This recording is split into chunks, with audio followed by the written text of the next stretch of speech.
A utilização de algemas durante o parto, nesse momento, né, que antecede e posterior ao parto, ela já era proibida pela nossa legislação, pelo ordenamento jurídico brasileiro. Tem inclusive uma súmula vinculante do Supremo Tribunal Federal que diz que o uso de algemas, que as algemas devem ser utilizadas apenas excepcionalmente e tem que ter uma justificativa expressa, uma motivação expressa, porque naquele caso concreto é necessário o uso de algemas. Como tudo isso não vinha sendo suficiente e as mulheres vinham sendo algemadas no momento do parto, foi editado um decreto pelo governador do estado de São Paulo, dizendo expressamente aquilo que já era para a gente bastante óbvio, que é proibida a utilização de algemas no parto, né, durante o parto, naquele momento que antecede o parto e nos momentos posteriores ao parto. A LEP fala que o tempo mínimo para a amamentação são 6 meses.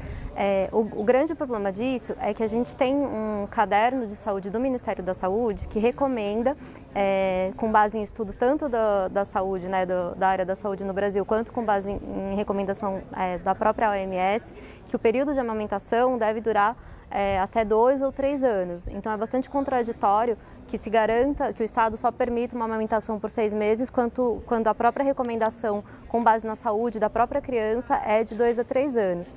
Então, apesar de ser um período mínimo, a gente entende que esse não é o período adequado. E apesar de na lei ele constar como um período mínimo, esse é o período que, em regra, é o período máximo que as pessoas ficam com seus bebês nos estabelecimentos. As opções é que o bebê fique com alguém da família, então pode ser a avó materna, em regra é a avó materna, com alguma pessoa de confiança, e tem casos em que que a pessoa não tem ninguém que possa ficar com a criança. Nesses casos, aqui no estado de São Paulo, a regra é que o bebê vá para uma instituição de acolhimento.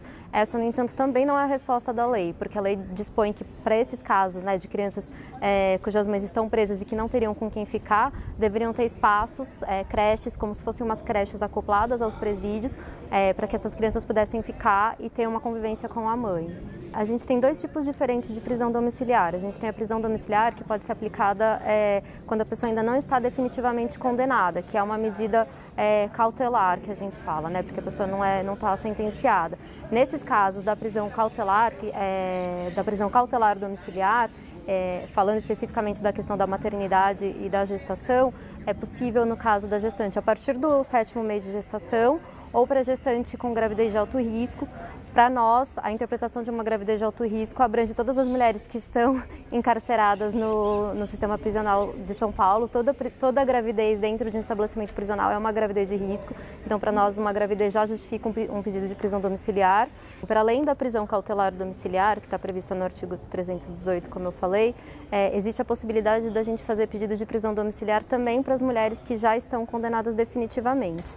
Pela legislação, essa prisão domiciliar, ela está prevista no artigo 117 da LEP e ela só seria possível para a mulher que já estivesse em regime aberto. Então, se a mulher está em regime semiaberto ou em regime fechado, a lei não concede a possibilidade de prisão domiciliar. No entanto, a gente entende que essa é uma discriminação indevida e que, da mesma forma que a prisão domiciliar ela é importante para as presas provisórias, é importante no caso de regime aberto, ela é importante quando as mulheres estão no semiaberto e no regime fechado.